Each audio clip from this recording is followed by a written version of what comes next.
Everyone, welcome and welcome back to my YouTube channel. তো আশা করছি সবাই খুব ভালো আছে, আমিও খুব ভালো আছি। তো আজকে কিন্তু আবার ব্লগিং হবে না, আজকে হবে মায়ের রান্না। তো আজকে মা একটা রান্না করে দেখাবে, সেই রান্নাটা তোমাদের সবার প্রিয় হতে চলেছে। তো চলো দেখে নি মা কি রান্না করছে আজকে। আর আজকে কিন্তু যারা নিরামিষ খেতে খুবই পছন্দ করো রান্নাটা তাদের জন্য। তো চলো লেটস স্টার্ট। প্রথমেই কিন্তু পটলগুলোকে ভালো করে ধুয়ে খোসাগুলো একটু ঘষে নিয়ে ভেতর থেকে পুরগুলো বার করে নিতে হবে। এরপরে এই পটলগুলোর মধ্যে সামান্য পরিমাণ নুন আর কিছুটা হলুদ দিয়ে ভালো করে মাখিয়ে নিতে হবে। আর অন্যদিকে কিন্তু চালমগজ আর পোস্ত ভালো করে ভিজিয়ে রাখতে হবে। আর অন্যদিকে একটা কড়াইতে সাদা তেল ঢেলে নুন হলুদ মাখিয়ে রাখা পটলগুলোকে ভাজতে দিতে হবে। মনে রাখতে হবে পটলগুলো যেন একটু লাল লাল করেই ভাজা হয়। এই পটলগুলো ভাজা হচ্ছে তার কারণ হলো ভেতরে যে পুরগুলো আমরা দেব রান্না করার সময় যাতে পুরগুলো বার না হয়ে যায়, তার জন্য কিন্তু আগের থেকে পটলগুলো ভেজে নিতে হবে। এরপরে একটা কড়াইতে তেল গরম হতে দিয়ে এর মধ্যে যে পেস্টটা তৈরি করা হয়েছে সেইগুলো কিন্তু ঢেলে দিতে হবে।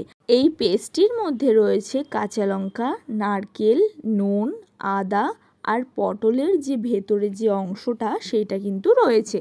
সবকিছু সংমিশ্রণে এই পুরটি তৈরি করা হচ্ছে।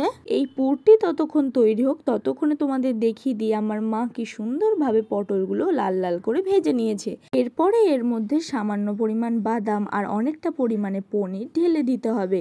আর এর স্বাদটা কিন্তু হবে অতুলনীয়। তোমরা বাড়িতে একবার হলেও ট্রাই করে দেখো। আমার মা কিন্তু রান্নাটা দারুণ করেছে আর আমাদের কিন্তু খেতেও দারুণ লেগেছিল। তো দেখো ভালো করে পুরটা তৈরি হয়ে গেছে। এবার একটা পাত্রে নামিয়ে নিতে হবে।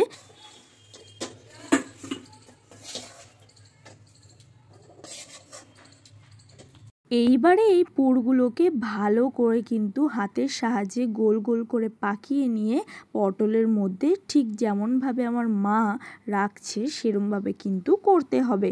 তো দেখো এইভাবেই কিন্তু সমস্ত প্রসেসিংটা হবে। আর আমার মা কিন্তু খুব সুন্দরভাবে তোমাদেরকে দেখাচ্ছে। তো দেখে নাও কিভাবে করতে হবে। এই শনিবারের দিনে যারা নিরামিষ খেতে পছন্দ করো রান্নাটা কিন্তু একবার করে দেখো, দারুণ হয়েছিল খেতে।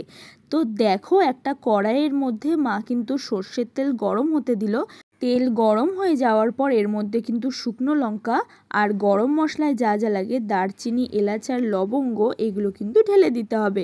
এরপর এর মধ্যে আদা, কাঁচা লঙ্কা আর টমেটো বাটা দিয়ে ভালো করে নাড়াচাড়া করে নিতে হবে। ভালো করে নাড়াচাড়া করার পর কালার হওয়ার জন্য কাশ্মীরি রেড চিলি পাউডার আর একটু নুন দিয়ে আবারও ভালো করে নাড়াচাড়া করে নিতে হবে। এরপর এর মধ্যে ভিজিয়ে রাখা চাল মগজ আর পোস্ত বাটা ঢেলে দিতে হবে। এরপর এর মধ্যে সামান্য পরিমাণ চিনি অ্যাড করার পরেই দেখবে কি সুন্দর একটা কালার চলে এসেছে আর তেল ছাড়াও হয়ে গেছে। তেল ছেড়ে গেলে এর মধ্যে কিন্তু সপরিমাণ জল ঢেলে দিতে হবে এবং দেখতে হবে যে জলটা যখন ভালো করে ফুটে আসবে তখন কিন্তু আমার মা যেইভাবে দিচ্ছে দেখো পটলগুলো, সেইভাবে এক এক করে পটলগুলো দিয়ে দিতে হবে। যেহেতু পটলগুলো আগের থেকেই ভাজা ছিল তার জন্য কিন্তু বেশিক্ষণ ফোটালে চলবে না, ওই 5 থেকে 6 মিনিট ফুটিয়ে কিন্তু নামিয়ে নিতে হবে। চলো এবার একটা কমেন্ট পড়ি। শুভশ্রী রয় লিখেছে, দিদি তোমার হোম ট্যুর চাই। নিশ্চয়ই শুভশ্রী, হোম ট্যুর আমি পরের ব্লগে নিয়ে আসবো। ঢাকনা খোলার পরেই দেখবে কি সুন্দরভাবে ফুটে এসেছে। তো ফুটে আসলে দিয়ে দিতে হবে ধনেপাতা। আর ধনেপাতা দিয়ে গার্নিশ করলে কিন্তু খুব সুন্দরই লাগে খেতে আর দেখতেও ভালো লাগে। তো দেখো আমাদের কিন্তু পুরো রেডি পটল পনির পুর। এবারে সার্ভ করার পালা। তো চলো এবার মা এবার সার্ভ করবে। তো তোমাদের কেমন লেগেছে অবশ্যই কিন্তু আমাদেরকে জানিও। আর নামানোর আগে একটুখানি ঘি ছড়িয়ে সার্ভ করবে, ঠিক আছে? তো চলো দেখো কি সুন্দর হয়েছে না দেখতে, আর খেতেও কিন্তু অসাধারণ হয়েছিল। তো বন্ধুরা তোমাদের কেমন লাগলো আমার মায়ের রেসিপি অবশ্যই কিন্তু জানিও। আর বাড়িতে একবার হলেও বানিয়ে খেও, দারুণ হয়েছিল খেতে। আর আমিও কিন্তু খেতে বসে পড়েছিলাম, আমার কিন্তু খুব সুন্দর লেগেছিল।